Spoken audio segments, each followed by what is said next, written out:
So fleet managers, what's so important about a fleet manager? What's a fleet manager's job? There's a lot of things that a fleet manager does, and I'm going to tell you right now, your fleet manager has a huge plate. So your fleet manager, he's responsible for however many trucks he has in his fleet. It could be like, I don't know, like 2 trucks to 100, 200, 300 trucks, whatever he has in his fleet. His job is to help you with everything that you can't do because you're over the road. Like you need another load, it's his job to go ahead and send that email to sales. That way you don't have to mess with it. He sends that email to sales, or the message to sales. Hey, I got a truck in this area. What kind of loads do you have? And you know, he's trying to get you the best load he can. He's the one that deals with like your payroll. Like he's over there making sure that you get paid right. I mean, he manages a big fleet, and he or she, they manage a big fleet, and they're taking the responsibilities of all the extra stuff that you would have to do. You know, like trucking, you're out there dealing with enough, like making sure you get your clocks right, making sure you're doing your 10-hour break, making sure that you're making it your load on time, you're checking the weather, you're checking a lot of stuff. And your fleet manager kind of just gives you the peace of mind that, hey, look, I don't even have to worry about my next load because my fleet manager is going to take care of it. Now, with this being said, your fleet manager is, you know, he's like your teammate here. You want to keep him happy because he helps you out. He helps you get your route back home whenever you need to go home. He's the one that helps you, you know, make the money that you make. He's the one that kind of holds the keys there. But as for him being like the guy that can hire and fire you, like he's not gonna be the guy that's trying to fire you. A lot of people think, man, if I make my fleet manager mad, he's gonna fire me. No, look, if you and your fleet manager are not getting along, believe me, I've been there. I speak from experience. Me and my fleet manager, that I had in the past, we didn't get along, and we were having major issues, you know, and I felt like I was completely disrespected, and you know, I guess he felt like I was completely disrespected from him. But you know, I fought it true because I felt that I was right, so I fought it tooth and nail. I went up the chain of command, and you know, that chain of command visit didn't go so good either. So I had to go up even higher in the chain of command, and at the end of the day, they passed me on to a new fleet manager that I've had for, I got him in the end of 2019, and I have him to this date, and he's been an awesome fleet manager, and he's taking care of me, and I have no complaints with him. Yeah, and I'm one of the people that don't talk to my fleet manager if I don't have to. Like, I understand that he's busy with a whole bunch of trucks, and you know, he's dealing with road assist. He's dealing with the people that can get you a new truck. He has a whole bunch of trucks on his fleet. You know, he's dealing with safety. I mean, the guy has a lot of stuff on his plate. So I'm kind of the guy that's like, man, I really don't want to bother him unless I have to. So anything I can handle on my own, I'm like, you know what, I'm just going to handle this. And most of the time it works out great. But if I ever handle it the wrong way, we'll say I'm gonna like make my own decision. I'm all like, you know what, I'm gonna go do this because I think that would be the best thing to do. And my fleet manager calls me and he's all like, hey, why'd you do that? Like, I feel like sometimes it's a lot better for me to ask for forgiveness and say, hey, look, I won't do it again. You know, I made a bad decision, but now I know, hey, next time this happens, don't do that. Don't do that again. Go ahead and just hit up the fleet manager, find out what he wants to do. Now, guys, come on. Like, I hear this all the time. People get to their own truck and they're all like, man, I got to call the fleet manager to see if I can take a shower today. Your fleet manager wants you to manage your own clock, and if you need a shower, you got a 10-hour break, get your shower done. You know, he knows that, or she knows that. Like, you don't need to call him for that. Now, some people feel better if they can contact their fleet manager and talk to them ever so often and, have a better relationship like that. Just don't tie up the phone for all day for hours and hours and hours, because the person is busy. They're busy. And just for you people that don't know out there, whenever your fleet manager's not there, because he can't be there 24/7 for you, there is a night dispatcher that comes in and covers the fleets. Also, whenever he's on vacation or he's taking days off, there's another fleet manager that comes in or that's already working that has his own fleet that's going to cover for your fleet manager. In this situation right here, whenever you have somebody covering your fleet, it's not that they don't care about you, is why they're not responding back to messages as fast as you think you need to be answered. But the thing is that they're dealing with their fleet, maybe another fleet, and your fleet all at once. So they're getting all the answers, all the messages sent out that they can, and taking care of all these trucks, because you're not the only one out there sending a message at the time. You got to be patient. You got to be really patient and just kind of wait. And if you feel like it's been too long, then go ahead and message them again. If you feel like it's an emergency, go ahead and call them.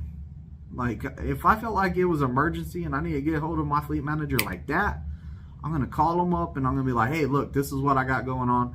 I need this, and this, and I need help with this. It's things like that you need a call for. But most of the time, I try to stay out of their way. I like to get my loads planned through the weekend, so I don't have to mess with the fleet manager or a weekend guy. So like, whenever I was running a lot of freight, if I knew my load was delivering on like Saturday, just so I didn't have to mess with the weekend dispatcher, I like the guys. I'm not saying that I dislike them. I just don't really want to deal with them because I know they're busy. I used to hit up my fleet manager and say on like Thursday and say, hey, can you give me a pre-plan for the weekend? I don't want to mess with the weekend guys. And I'm a paranoid person, and I tell my fleet manager that. I'm all like, look, I am a paranoid person. If you leave me with the weekend fleet manager, I'm thinking he's out to get me, because I'm a paranoid person. Like, I'd rather have like, hey, here's your load. I don't have to mess with nobody. Let me go get my stuff and get it done, instead of being like, oh, man, he could have did better on this load. He gave me the worst load ever. Or he hasn't gave me a load yet. Like, I start paranoid. I'm all like, does he even know I'm out here? Like, I start sending messages. Next thing I know, this guy's probably mad at me, and he's like kicking me to the curb, and like, I'm not helping this dude. I'm just kidding. He's gonna help you, but it's just I don't like messing with the weekend guys, really. I'm sure a lot of people feel the same way. Hey, man, I don't like messing with the weekend guy at all. If I don't have to mess with the weekend guy, let's not mess with him. But like I said, your fleet manager has a major job to do. He's taking care of all these trucks. He deals with safety. So when you get critical events and stuff like that, they're gonna be talking to him. They're gonna be talking. He's like the middleman. He's trying to look out for you, and he's all like, look, my driver, this is what my driver told me happened. Like, this is the information I got. He's trying to look out for you there. He's taking care of your loads. He's making sure that your truck's getting out the shop on time, and that they're not just messing around with your truck. Whenever you're over there getting detention pay because you're stuck at a shipper, I give the shipper about 2 hours. After 2 hours, I'm messaging my dispatcher saying, hey, look, these people are taking their time over here. And like, he will get with sales and try to get them to get with the company, the receiver or the shipper that you're at, and try to light a fire under them. Like, he'll send out a message to them, get that done. He's the guy that sends you home on home time. He's the one that checks, deals with payroll for you. And if you need any information, you need to know who you need to get in contact with for anything. Your fleet manager is where you want to start, because he will be like, hey, here's this phone number, call this person, or here's this phone number, call that person. He deals with logs. He has his own log auditor, and they kind of check the trucks on his fleet, and he deals with them too.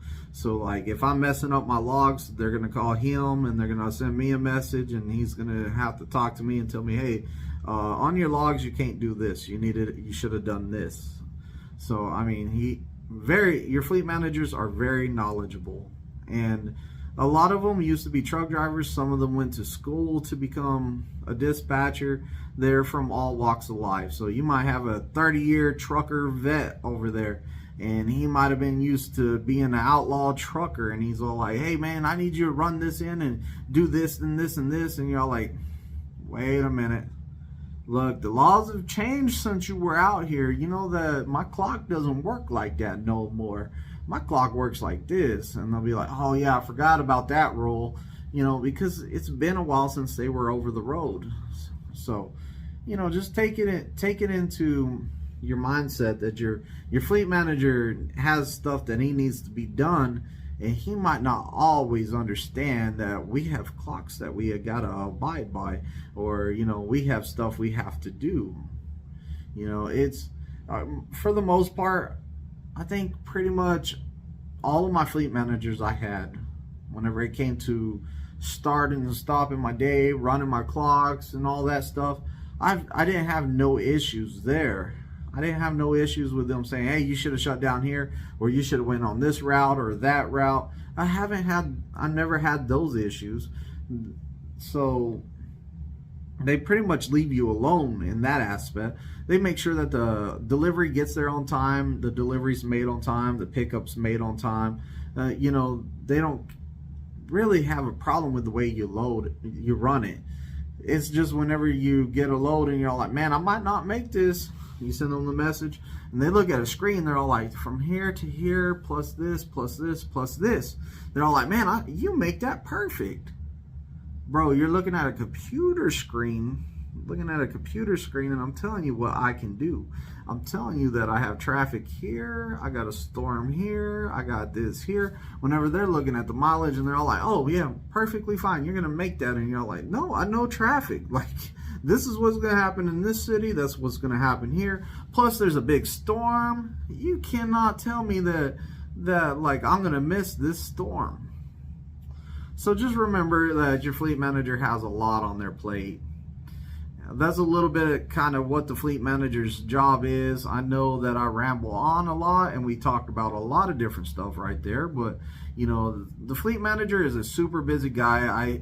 The way I deal with it is I try to not message him and not bug him as much as I can. Only time he hears from me, like I said, is whenever I have a major problem. And my philosophy is always been, it's better to ask for forgiveness and just get the job done than call and, hey, can I do this, or can I do that, or can I do this? Sometimes you got to make your own decision out here, and your decision might be like, hey, I'm going to do this right here, and it might not work out for you. So when they call you, you got to get good at being apologetic. So whenever like they're calling you and they're all like, hey man, what you do that for? You're all like, oh, I'm sorry. I thought we would be good if I did it like that. Man, that's not good. And they're all like, no, don't ever do that. Man, I learned. I'm sorry, man. I didn't mean to do it like that. So there you go. That's how you do it. And when you ask for forgiveness, you already know that, hey, you know, I thought I'd be okay doing this, but I wasn't. So, you know, you already know whenever they call, you got to be like, well, I was trying not to bug you. I was trying not to have a problem, and I figured that would be the best thing to do. You know, I'm sorry. It goes a long ways. Then they're all like, man, they have to think about that for a minute. They're all like, I was expecting this dude to argue with me and say that he was in the right. I can't even argue with that. He just said, hey man, I'm sorry, I won't do that again. So they're like, well, you know, it's all right. It's all right, Twisted. Just make sure that next time we get in a situation, you go ahead and give me a phone call. And you're all like, yes sir. Next time you're all like, no. Okay, this is a different situation, but he said call him. I'm going to ask for forgiveness again. Boom, do it. And then maybe you're right this time, maybe you're wrong. But if it was the exact same situation every time, and he said call him, I might go ahead and call him on that one. But if it's something completely different and you're like, yeah, he said call him sometimes, I'm just going to ask for forgiveness. I'm going to make it work and see what happens. Like, comment, and subscribe, and share these videos if they make sense to you, or if they don't make sense to you, share them anyways. Maybe they'll make sense to somebody else down the road. Don't forget, Thursday night, 7 p.m. lives are right here where we answer questions and we'll have questions and we hope to answer them, or we just make some stuff up to sound good. We could push you in the right direction sometimes. Who knows? Like, comment, and subscribe, and share these videos. I'm out.